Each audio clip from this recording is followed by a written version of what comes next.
تمہیدی گفتگو کرنے کے بعد آج کا جو ہمارا موضوع ہے اور ٹاپک اور عنوان گفتگو ہے وہ فلسفہ معراج اور اصلاح احوال۔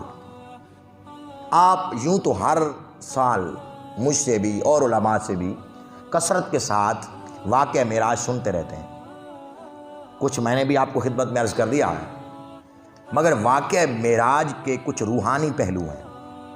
کون سے پہلو ہیں؟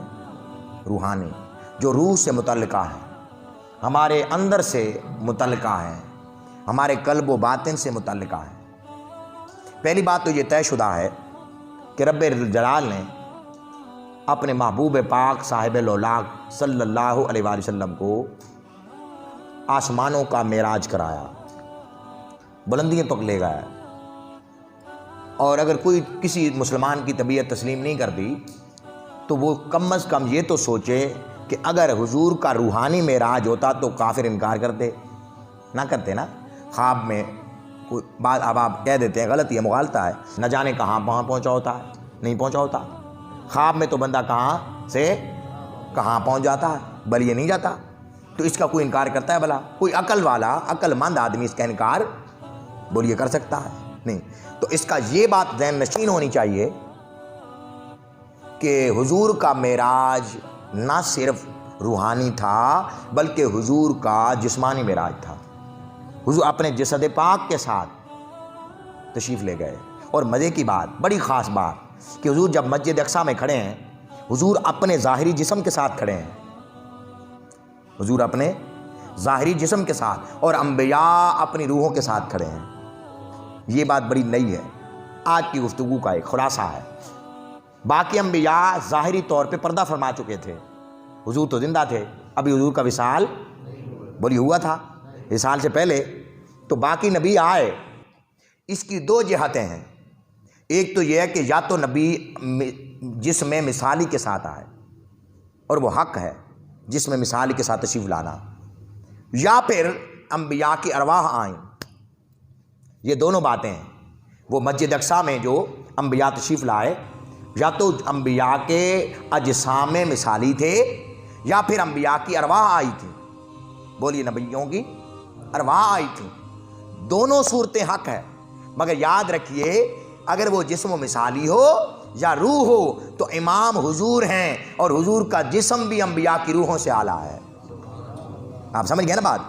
حضور کی روح تو اعلیٰ ہوگی، اعلیٰ، عرفہ، بلند، مگر حضور کا جسم سبحان اللہ اتنا لطیف ہے کہ انبیاء کی روح بھی ان کا مقابلہ نہیں کر سکتی۔ ایک بات تو یہ ہے، اس سے یہ بات پتہ چلا کہ حضور کو معراج جسمانی ہوا۔ ہماری اپنی طبیعتیں، اور یہ بات ہر کسی کی سمجھ میں بھی نہیں آتی، اس کی وجہ ہے بھائی کوئی بندہ لاہور گیا ہی نہ ہو تو اس کو آخو بھائی لاہور یہ گل لے تے لاہور یہ گل لے جی 100 ہی تو دسو پہ جی، تو وہ مانے گا نہیں کیونکہ وہ لاہور گیا نہیں ہے۔ جو گیا ہو اسی کو خبر ہوگی نا، کوئی دیکھا ہو تو خبر ہوگی نا۔ اگر آپ اندھے بندے کے سامنے کہیں کہ سورج کھڑا ہے اور وہ انکار کر دے جی، تو یہ اس کی بے وقوفی نہیں، آپ کی بے وقوفی ہے کہ وہ تو اس کو تو نظر ہی نہیں آتا۔ آپ کہہ رہے ہیں دین ہے جی، دین چلو کہ جی، وہ اندھا ہے، وہ سمجھ ہی نہیں رہا، اس کو احساس ہی نہیں ہے، اس کو ذوق ہی نہیں ہے۔ آپ اس کے سامنے 100 مثالیں دیتے پھرے، مگر وہ سورج کو بھی رات کہے تو بیوقوف وہ نہیں ہوگا، بیوقوف آپ ہوں گے جو آپ اس کے سامنے اتنا تذکرہ کر رہے ہیں۔ وہ اندھا ہے۔ میں نے آپ کو مثال دیا سمجھانے کے لیے۔ آپ کسی کے سامنے یہ تذکرہ کر دیں کہ حضور جہاں تک گئے جہاں تک گئے، اگر کوئی انکار کر دے تو آپ سمجھ جائیں کہ یہ سورج کے ہوتے ہوئے سورج کا انکار کر رہا ہے، بولیے۔ اور یہ کام بے وقوفی کر سکتا ہے جسے سورج نظر ہی نہ آئے اور سورج چمک دمک رہا ہو، آب و تاب کے ساتھ، رانائی کے ساتھ، زیبائی کے ساتھ۔ تو آقا دو عالم علیہ السلام معراج پہ تشریف لے گئے، 20 مقامات پر ذکر ہے اس کا، اور رب کعبہ نے حضور علیہ السلام کو اپنے دیدار سے شرف یاب فرمایا۔ اس کی وجہ یہ ہے کہ حضور کے قلب اطہر کو رب ذوالجلال نے متجلی بنایا۔ اس کا ذکر میں پچھلے جمعے کر چکا ہوں۔ حضور جب وہاں پہنچے، ہمارے لیے کیا سبق ہے؟ خاص بات، خاص پہلو ہے۔ ہماری طبیعتیں، ہم نے لقد کان لکم فی رسول اللہ اسوۃ حسنہ، ہمیں اپنی طبیعتوں کو حضور کی طبیعت میں ڈھالنا ہے، اپنے مزاج کو حضور کی شخصیت میں ڈھالنا ہے، حضور کی شریعت میں ڈھالنا ہے۔ وہ کیسے؟ ام المومنین سیدہ عائشہ صدیقہ رضی اللہ تعالیٰ عنہ بیان کرتی ہیں کہ جب اس دن سے جب حضور واپس تشریف لائے تو میں دیکھا کرتی تھی حضور کے قدم تو مصلی پہ ہوتے تھے، دل عرش معلیٰ پہ ہوتا تھا۔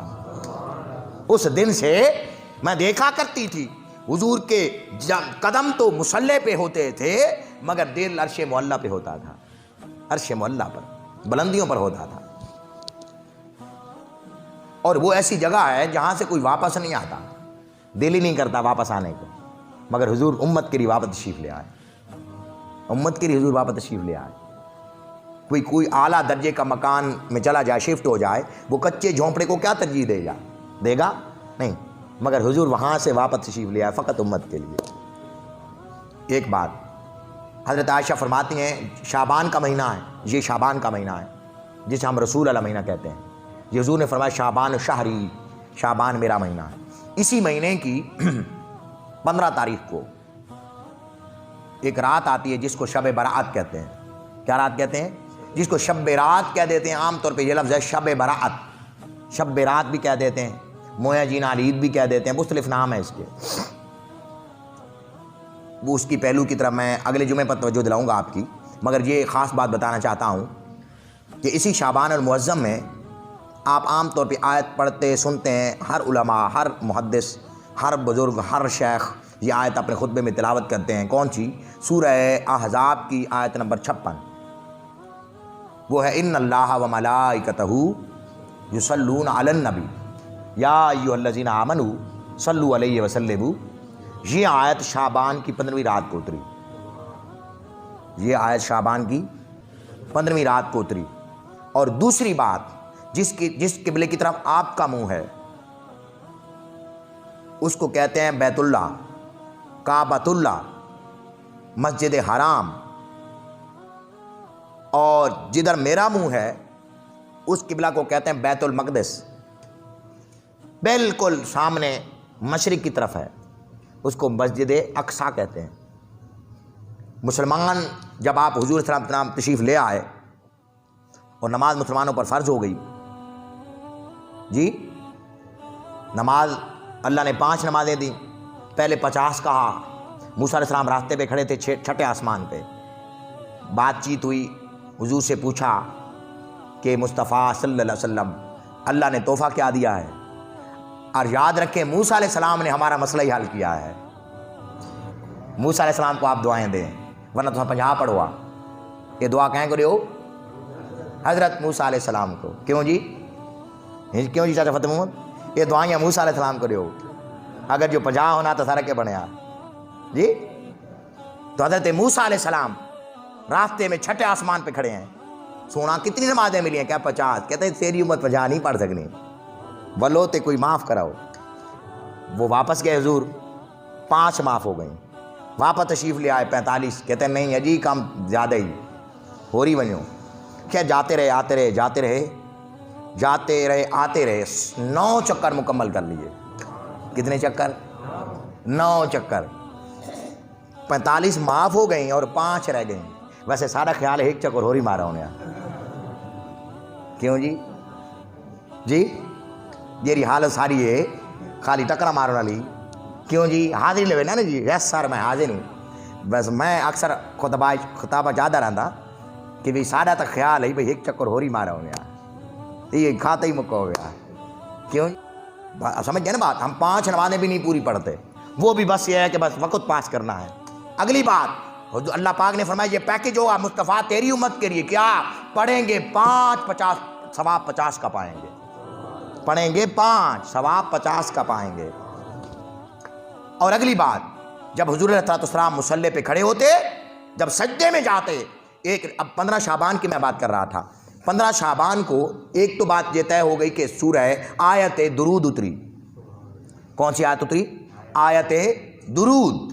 اور ایک اس شعبان کی 13 یا 15 تاریخ کو قبلہ بیت المقدس سے بدل کر کعبۃ اللہ ہوا تھا، اس کو کہتے ہیں مسئلہ تحویل قبلہ یا مسئلہ تحویل قبلہ۔ اس پر انشاءاللہ تعالیٰ میں اگلے جمعے گفتگو کروں گا. ہمارا ٹاپک ہوگا تحویل قبلہ اور اس کی حکمتیں. کیا ٹاپک ہوگا؟ تحویل قبلہ اور اس کی حکمتیں. میں بات ختم کرنا چاہتا ہوں، اور وہ یہ کہ حضور علیہ السلام شعبان کی 15ویں رات کا خصوصی اہتمام فرماتے تھے، جاگنے کا خصوصی اہتمام فرماتے. حضور شعبان کے 15 روزے بھی رکھتے تھے، رمضان کی تیاری فرماتے. شعبان کے 15 روزے رمضان کی تیاری شروع کر دیتے تھے. 15 روزے عام مسلم 10 روزے تو مسلم ہیں، 15 روزوں کا ذکر بھی آیا ہے کہ حضور نے اس مہینے میں رکھے. حضور ہر سوموار کو بھی روزہ رکھتے تھے. اپنی زندگی میں حضور ہر سوموار کو بھی روزہ رکھتے تھے. صحابہ کرام نے کہ یا رسول اللہ صلی اللہ علیہ وسلم، اس کو امام قسطلانی نے المواہب الدنیا میں لکھا ہے، قاضی اعجاز نے شفا میں، بہت ساری کتابوں میں درج ہے، کتاب الصیام میں، کہ حضور علیہ السلام ہر سوموار کو روزہ رکھتے تھے. تو صحابہ کرام نے کہ یا رسول اللہ تساں ہر سوموار کو روزہ کیوں رکھیں دے ہو؟ حضور نے فرمایا اسی دن میں پیدا ہوا. حضور پیدائش کی برتھ ڈے پر، سالگرہ پر، شکرانے کے طور پر ہر سوموار کو روزہ رکھتے تھے. یہ حضور کا معمول تھا. حضور ہر مہینے کے 13، 14 اور 15ویں رات کو بھی حضور روزہ رکھتے تھے. اس کو ایام بیز کہتے ہیں. آپ اندازہ فرمائیں. تو میں یہ کر رہا تھا جب حضور 15ویں شعبان تھی، جنت البقیع کا قبرستان تھا، حضور علیہ السلام سجدے میں تھے. کہتے ہیں میں حضور کو تلاش کر رہی تھی، حضور بستر پہ نہیں تھے، تو میں حضور کو تلاش کیا، مسجد نبوی میں حضور نہیں ملے. پھر میں جنت البقیع میں چلی گئی. معلوم ہوا کہ حضرت عائشہ کو پتہ تھا کہ حضور جنت البقیع میں ہوں گے. قبرستان میں جیسے جانا ہے نا، جو آپ قبرستان میں جاتے ہیں، اس پر بعض لوگ روکتے ہیں. میں اس کی دلیل دے رہا ہوں، اور اس دلیل کو روئے زمین کا کوئی عالم دین رد کرنے کی جرات نہیں کر سکتا. جب آپ قبرستان پہ جاتے ہیں نا بھائی شعبان کی، جی جاتے ہیں کہ نہیں جاتے؟ وہ کیوں جاتے ہیں؟ یہ حضور کی سنت ہے. حضور وہاں پائے گئے، حضور وہاں اکثر معمول تھا، جاتے تھے. یہ لوگ کیوں انکار کر دیتے ہیں؟ ان کو پتہ نہیں ہوتا یا اسٹڈی نہیں ہوتی. ہمارے لوگ پھر سادہ لوگ ہوتے ہیں، وہ کہتے بھائی اس تک آخر دے بھائی کون ہی بھائی کون ہو سی جی. بات سمجھ آگے کہ نہیں ہے؟ اس کی دلیل ہے، میں حدیث سے دے رہا ہوں. آقا دو عالم السلام موجود ہے. حضرت عائشہ صدیقہ رضی اللہ تعالیٰ نے جب آئیں، حضور نے قدموں کی آہٹ سنی، پوچھا من انتے، کون ہے؟ کہا انا عائشہ. کہا من عائشہ؟ عائشہ کون؟ کہا عائشہ تو بنت ابی بکر، عائشہ ابو بکر کی بیٹی. آقا فرماتے ہیں کون ابو بکر؟ حضرت عائشہ حیران ہو گئی، کون ابو بکر؟ کہا ابو بکر ابن ابی قحافہ، ابو قحافہ کا بیٹا ابو بکر. کہا من ابو قحافہ؟ یہ ابو قحافہ کون ہے؟ حضرت عائشہ فرماتے ہیں میں چپ کر گئی. ویسے عرفاء کہتے ہیں حضرت عائشہ کو وہ تو چپ کر گئیں، گھبرا گئیں. ان کو یہ پوچھنا چاہیے تھا عائشہ کو، اس وقت حضور موج میں تھے، حضور سے پوچھتی حضور آپ کون ہیں؟ یہ محبت کا سوال ہے. حضور آپ ہی بتاتے ہیں آپ کون ہیں، تو عاشقوں کا جواب ہی مل جاتا. مگر چونکہ یہ راز تھا، بولیے. اور راز کے بارے میں میاں محمد بخش رحمۃ اللہ علیہ فرماتے تھے تے خاصاں دی گل عامہ آگے نہیں مناسب کرنی، تے مٹھی کھیر محمد بخشا کتے آگے درنے. تو خاصوں کی بات ہر کسی کے سامنے نہیں کرتے، تو وہ راز رہ گیا، قیامت تک راز رہے گا. اللہ پاک نے ارشاد فرمایا، آیت الکرسی میں بیان کرتا ہے، وہ کرسی تو میری ہے، رب کائنات فرماتا ہے. فرمایا عسیٰ ان جب عسیٰ کا رب کا مقام محمودہ، وہ قیامت کے دن وہ کرسی ہم مصطفیٰ کو عطا کریں گے، تاجدار انبیاء کو عطا کریں گے. رب کعبہ نے اپنی ساری صفات کا رنگ مصطفیٰ کو عطا کر دیا، بلکہ انبیاء رب کی صفات کا مظہر ہیں، خود مصطفیٰ رب کی ذات کا مظہر ہیں. فرمایا انا مرآۃ الرحمن رأیت ربی فی احسن صورۃ. فرمایا لوگو تم میری ذات میں خدا کو دیکھا کرو. خدا کو چونکہ دیکھ کے آئے، بولی ہر نبی یہ دعویٰ کرتا رہا کہ خدا ہے، مگر دیکھا کسی نے نہیں تھا. ہر نبی خدا ہے، اس کی عبادت کرو، اس کو پکارو، اسی کے آگے سجدے کرو. کوئی پوچھتا کہ خدا آپ نے دیکھا ہے، وہ لامل نہ ہلا دیتے، سر ہلا دیتے. مگر اگر حضور سے کوئی پوچھے کہ خدا کیسا ہے، حضور بتا دیتے ہیں. کیوں؟ کہ حضور نے اپنی سر کی آنکھوں سے، اپنے دل کی آنکھوں سے رب کا دیدار کیا. ایک مرتبہ نہیں، 9 مرتبہ کیا. اس کا فیضان، اس کی خیرات امت کو بھی حضور نے عطا فرمائی. وہ کیا ہے؟ وہ نماز کی شکل ہے. ہر دن میں 5 مرتبہ رکھ دی، رکھی کہ نہیں بھائی؟ زکوٰۃ سال میں 1 مرتبہ، حج سال میں 1 مرتبہ، وہ بھی جب کسی پر جو صاحب استطاعت ہو جائے. رمضان سال میں. نماز کو دن میں 5 مرتبہ کیوں رکھا؟ اس کی حکمتیں یہی ہیں کہ اگر تمہارا رب سے ملاقات کو دل کرے تو مسجد میں آ کے رب کو یاد کیا کرے. وہ برکتیں، وہ سعادتیں کا جو حصہ حضور کو عطا ہوا، اس کی کچھ خیرات امتیوں کے دامن میں بھی آئے گی۔ اس لیے نماز کو اس نماز کی طرح پڑھ کر کے پڑھا کریں۔ نماز پھر بوجھ نہیں محسوس ہوگی، نماز ازاں ازل سے تیرے عشق کا ترانہ بنی، نماز تیرے نظارے کا ایک بہانہ بنی، ادائے دید سراپا نیاز تھی تیری، کسی کو دیکھتے رہنا نماز تھی تیری۔ وما علینا الا البلاغ۔ سنت ادا فرمائیں۔